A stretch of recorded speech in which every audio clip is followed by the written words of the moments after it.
Hola, buenas tardes. Bien, continuando con el trabajo que realizó Carnot sobre sus estudios de las máquinas térmicas, la vez pasada encontramos que el trabajo de Carnot estaba centrado en encontrar la máquina térmica más eficiente que la naturaleza le permitiera. Y vimos cómo proponía un ciclo conocido como el ciclo de Carnot, compuesto por dos procesos isotérmicos y dos procesos adiabáticos. Veíamos la justificación de por qué Carnot tomó estos procesos y encontrábamos que la eficiencia o el rendimiento de esta máquina de Carnot, que es una máquina reversible, estaba dada de esta manera: 1 menos el cociente entre las temperaturas del foco de baja temperatura y la temperatura del foco de alta temperatura, o del foco frío y el foco más caliente. Bien, interesante la expresión que obtuvo Carnot. La eficiencia depende exclusivamente de las temperaturas de los dos focos, entre los cuales trabaje la máquina. Vamos a ver que este resultado, que en principio parece simple, parece no decir mucho, tiene una profundidad impresionante. Bien, tiene tal alcance, tal envergadura, que prácticamente este hallazgo de Carnot quedó plasmado como un teorema, que se conoce como teorema de Carnot. ¿Cuál es el resultado que se puede deducir de este resultado? ¿O cuál es la conclusión fuerte que se puede, digamos, materializar del trabajo de Carnot? Es la siguiente: ninguna máquina térmica que trabaje entre dos focos a temperaturas dadas puede tener una eficiencia mayor que la máquina que trabaje según el ciclo de Carnot para las mismas temperaturas. Claro, esto concreta el sueño de Carnot de diseñar la máquina térmica con la mayor eficiencia posible. Es una máquina ideal. ¿Cómo podemos afirmar que es ideal? Claro, empezando porque es una máquina que trabaja según ciclos reversibles. Según un ciclo reversible compuesta por procesos reversibles, y ya hemos visto que los procesos reversibles son idealizaciones. En la naturaleza todo proceso es irreversible. Bien, entonces, esto pudiéramos decir: toda máquina reversible que trabaje según un ciclo reversible va a tener la máxima eficiencia que la naturaleza permite, que es esta. ¿De acuerdo? Cualquier máquina que se construya pues trabajará según ciclos irreversibles, por lo tanto su eficiencia siempre será menor a esta. Y dábamos algún ejemplo en un video pasado de las eficiencias de una máquina de Carnot para ciertas temperaturas, digamos el foco frío a temperatura ambiente 30 grados centígrados, foco caliente a 200 grados centígrados. Eficiencia de la máquina de Carnot 36%, eficiencia de un motor diésel, que es de los motores más eficientes que se puede construir, 35%. Eficiencia de la máquina de vapor, mucho menor, ¿no? Alrededor del 16%, 18%. Bien, de aquí se puede también derivar un corolario. El corolario se puede enunciar de esta manera: la eficiencia de la máquina de Carnot no depende del tipo de sustancia de trabajo que utiliza la máquina. Es decir, yo puedo tener diferentes máquinas que trabajen según el ciclo de Carnot con diferentes sustancias. La eficiencia, fíjense, depende de las temperaturas de los dos focos de trabajo. No depende de la sustancia como tal. Este resultado es sorprendente, es maravilloso. ¿De qué otra forma pudiéramos decirlo? Pudiéramos decir que todas las máquinas que operan según el ciclo de Carnot tienen la misma eficiencia, suponiendo que estas máquinas trabajen entre las mismas temperaturas, ¿no? Y suponiendo que estas máquinas pues tengan diferentes sustancias de trabajo, la eficiencia no depende de ello. Entonces fíjense que son resultados supremamente generales,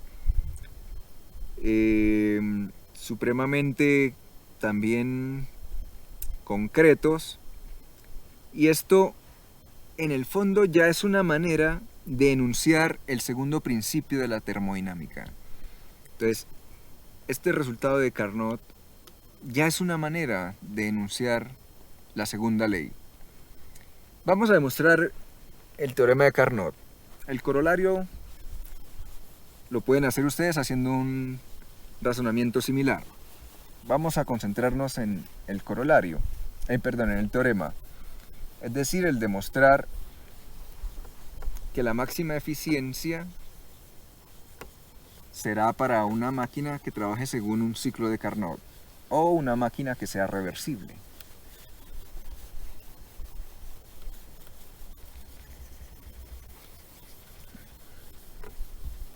Vamos a suponer que tenemos dos máquinas trabajando. Vamos a demostrar demostración del teorema.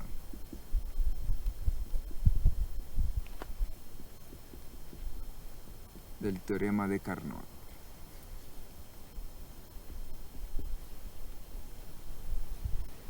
Suposición.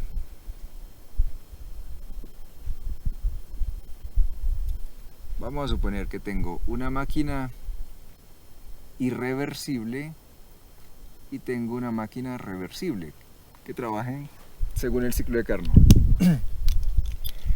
La máquina irreversible, vamos a suponer que tiene una eficiencia que va a estar dada por el trabajo que realice sobre el calor que le ingrese, calor del depósito de alta temperatura, ya llamarlo QA'.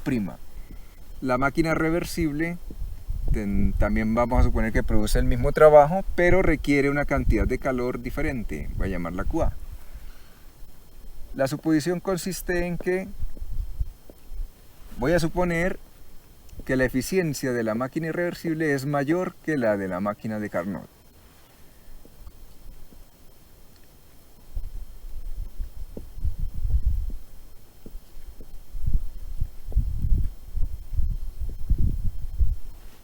De aquí entonces podemos concluir que el valor absoluto del flujo de calor que absorbe la máquina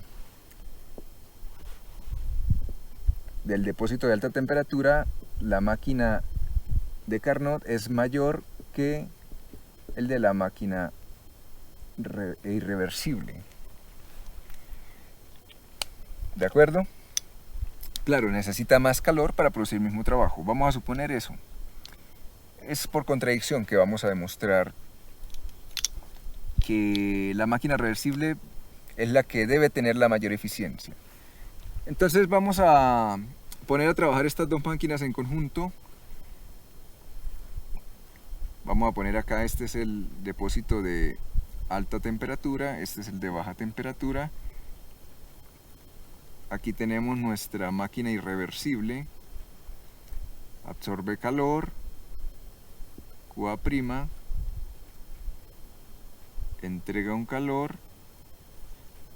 realiza un trabajo W y aquí entrega un calor QA' menos W.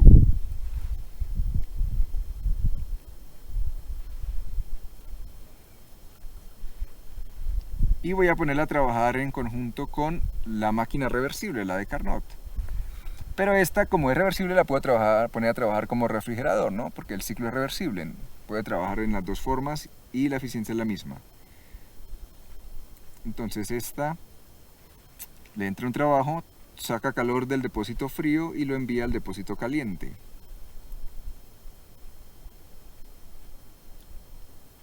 Entonces esta toma de aquí un calor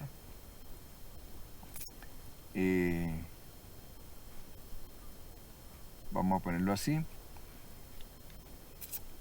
El calor que entrega aquí es QA, por lo tanto aquí el que absorbe acá sería, le entra un trabajo W, sale QA, entonces esto sería QA menos W. Cuando sume este con este, que son los que ingresan, me sale QA. ¿De acuerdo? Entonces están trabajando las dos en conjunto y fíjense que si analizamos esto como una sola máquina que vamos a tener, todo el trabajo que produce la máquina irreversible le llega a la reversible. Entonces, si veo esto como una sola máquina en conjunto, este flujo de, digamos, este flujo de trabajo, yo no lo veo desde afuera. Todo el que sale de acá, entra acá, no lo veo. Lo que veo desde afuera son los flujos de calor. Vamos a ver qué nos queda por este lado. Dijimos que el calor QA es mayor que QA', entonces QA y QA'. Voy a tener un flujo de calor acá.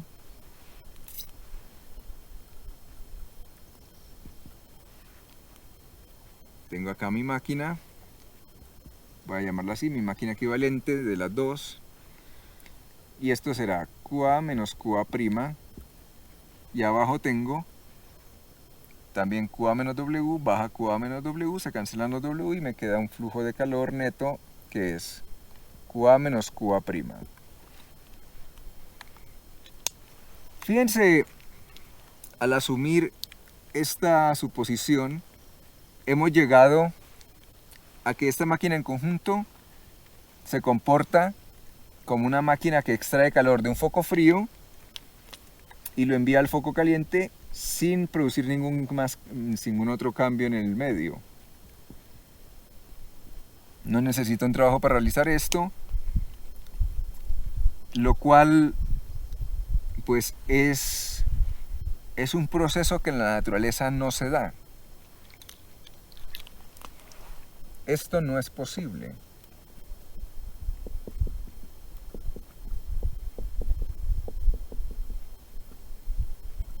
No es posible observarlo en la naturaleza. Por lo tanto,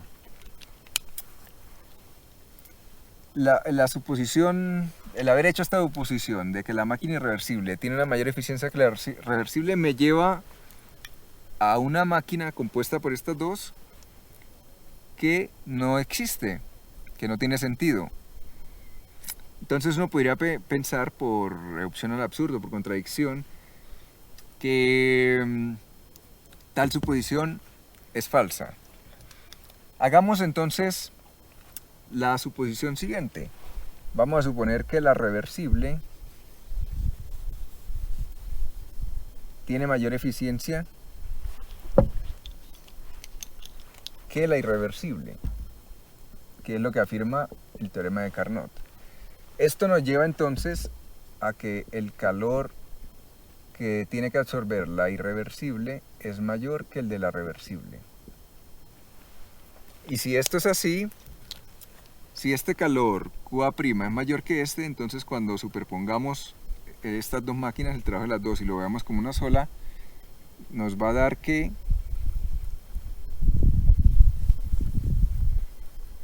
vamos a tener lo siguiente. Ahora, QA' es mayor que esta, entonces el flujo de calor neto me va a dar así, hacia abajo, y voy a tener QA' menos QA, y acá abajo igual. Cuando superponga esos dos flujos de calor, como es mayor QA' que QA, me queda QA' menos QA. ¿Qué tengo ahora? Un proceso en el cual se extrae calor de un foco caliente, un foco que está a alta temperatura, y se lleva a un foco que está a baja temperatura. Este sí es un proceso que natural, o sea, un proceso que existe en la naturaleza.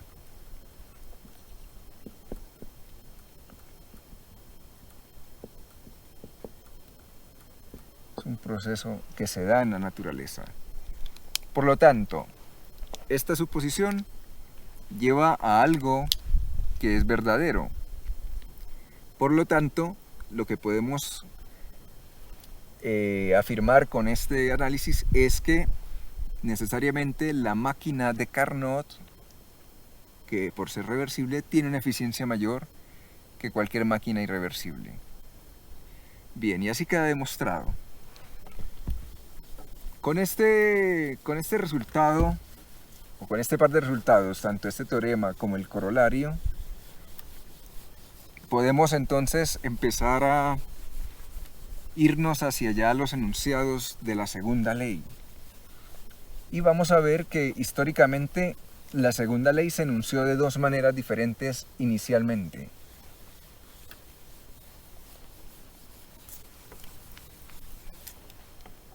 Dos maneras diferentes. Y esta sería la siguiente sección, 4.5. Enunciados de la segunda ley, o del segundo principio.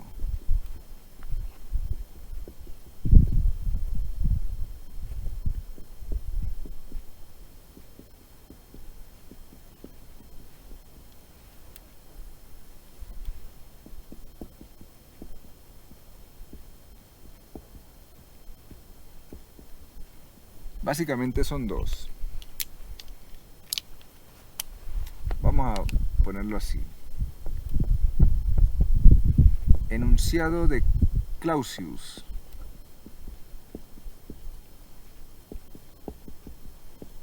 Vamos a ponerlos en orden histórico. Clausius era un profesor alemán, Rudolf Clausius, y en 1851 afirmó lo siguiente. Su enunciado lo que dice es imposible tener una máquina que trabajando entre un par de focos de temperatura, una máquina que trabaje según un ciclo, cuyo único resultado sea,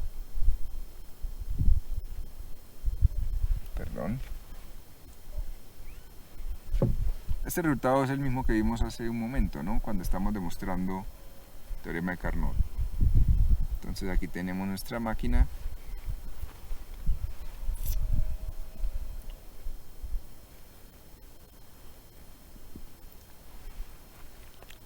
Entonces lo que enunció Clausius fue: es imposible tener una máquina que trabajando según un ciclo termodinámico, el único efecto que produzca sea el de extraer calor de un foco frío y llevarlo a un foco caliente. Ese es el enunciado de la segunda ley, o el segundo principio de la termodinámica de Clausius. Bien, básicamente en un gráfico sería esto. Vamos a ver que al año siguiente, en Inglaterra, Clausius era alemán, pero por otro lado teníamos en Inglaterra a Lord Kelvin. Su nombre era William Thomson, pero más conocido como Lord Kelvin. Se le dio el título de Lord debido a todo su trabajo de investigación. Un año después de Clausius, 1852, Kelvin hace la siguiente afirmación. Con sus trabajos sobre las máquinas térmicas llega a esta conclusión. Tenemos de nuevo la máquina, foco de temperatura alta, foco de temperatura baja. Nuestra máquina. Se extrae calor, se produce un trabajo. Kelvin llega a la siguiente conclusión. Es imposible tener una máquina que funcione según un ciclo termodinámico cuyo único efecto sea el de extraer calor de un depósito y producir con este calor una cantidad equivalente de trabajo. Es decir, que todo el calor que extrae esta máquina lo convierte en trabajo sin producir ningún otro efecto en el ambiente. Es decir, sin devolverle parte de ese calor al ambiente. Kelvin demostró que esto era imposible en la naturaleza. No había manera de lograr construir esa máquina. Ahora, esta es otra forma de enunciar la segunda ley.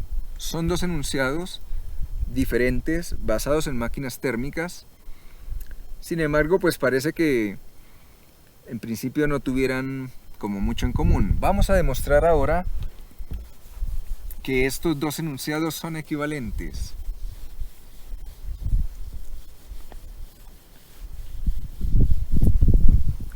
La demostración de los enunciados de Clausius y Kelvin la podemos trabajar de esta manera.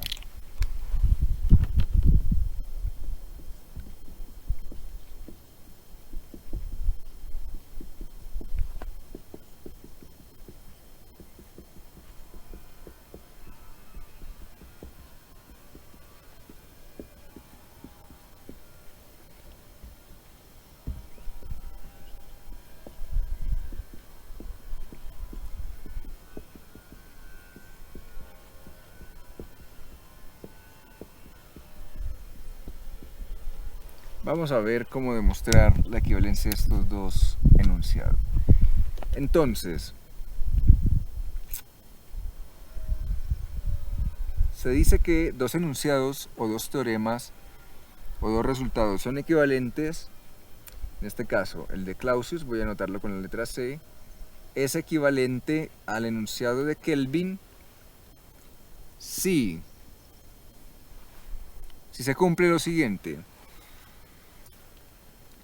que la veracidad del enunciado de Clausius,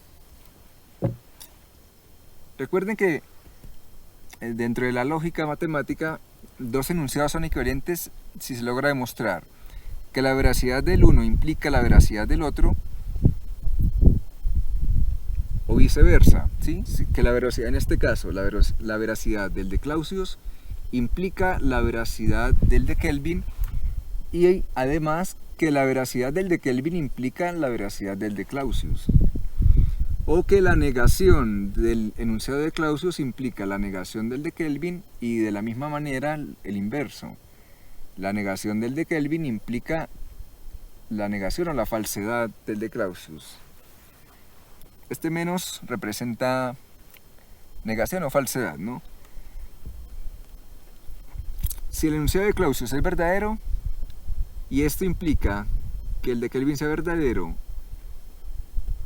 y la veracidad del de Kelvin implica que el de Clausius sea verdadero, entonces los dos enunciados son equivalentes. Si la falsedad del de Clausius implica la falsedad del de Kelvin, y a la vez la falsedad del de Kelvin implica la falsedad del de Clausius, entonces dichos resultados o dichos enunciados o teoremas son equivalentes. Bien, vamos a hacerlo por este lado, con la falsedad, partiendo de argumentos falsos, tal como hicimos la demostración del teorema de Carnot. Vamos a comenzar por este lado. Entonces, vamos a probar primero que la falsedad del de Clausius implica la falsedad del de Kelvin. Entonces, para ello, hagamos de nuevo una demostración gráfica. En este tema son fabulosas estas demostraciones gráficas, supremamente ingeniosas y supremamente, digamos que didácticas, fáciles de entender. Son como para niños y son generales. Son unos análisis gráficos estupendos que se inventaron. Bien, entonces vamos a suponer la negación del de Clausius. Es decir, vamos a tener una máquina, vamos a llamar esta máquina anti-Clausius, es decir, una máquina que viola el enunciado de Clausius, es decir, ella toma calor del depósito de temperatura baja y lo lleva todo al depósito de temperatura alta, sin pagar nada, sin que tenga que pagarse ningún trabajo. Y aquí vamos a poner otra máquina que funciona como motor de forma normal. Entonces toma calor del depósito de temperatura alta, entrega una parte al de temperatura baja y realiza un trabajo. Si hacemos lo mismo que hicimos ahorita cuando demostramos el teorema de Carnot, unificar estas máquinas y verlas como una sola, entonces ¿qué veríamos? Pues lo que veríamos es aquí unos flujos de calor que se van a superponer. Tengo este flujo, tengo este flujo. Aquí pudiéramos decir así. Este trabajo, fíjense que este trabajo va a ser el flujo de calor alto menos el flujo de calor bajo para el depósito de baja temperatura. Y entonces tenemos acá una máquina equivalente. Esta es la máquina anti-Clausius. Y este es un motor cualquiera. Reversible, ¿no? Y esta es la equivalente de las dos. Entonces voy a tener... Estos dos calores se anulan. Se anulan, ¿cierto? Fíjense que QA debe ser mayor a QB para que produzca trabajo. Entonces voy a tener un flujo de calor hacia abajo que va a ser QA menos QB. Y la producción de un trabajo que es exactamente QA menos QB. Sorpresa. El haber supuesto que existe una máquina anti-Clausius que viola el principio de Clausius, o el segundo principio según el enunciado de Clausius, implica que existe una máquina anti-Kelvin. Es decir, la falsedad del enunciado de Clausius implica la falsedad del de Kelvin. Maravilloso. Ahora miremos si el caso contrario también se da.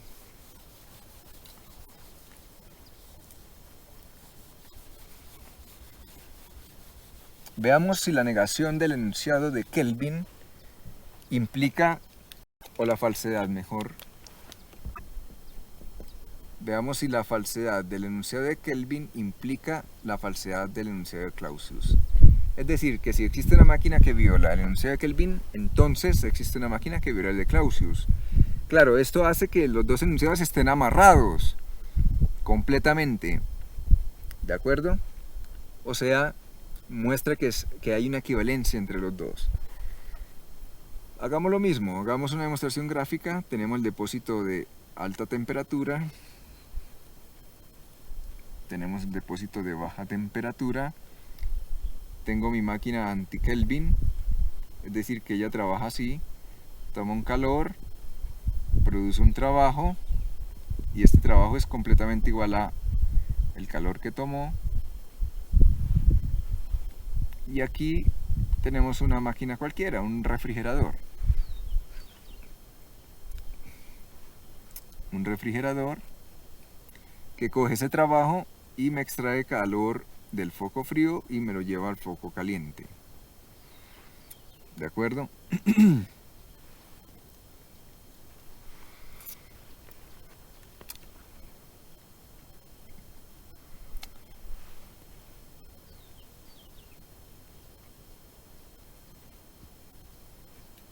Entonces aquí vamos a suponer que esto toma un...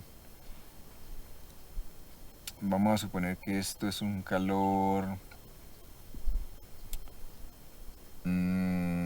que esto toma un calor QB. Aquí entra QA. Entonces esto es QA más QB. ¿Sí? Porque el trabajo que le entra a esta máquina es equivalente al calor QA. Ahora, si vemos esto como una sola máquina equivalente,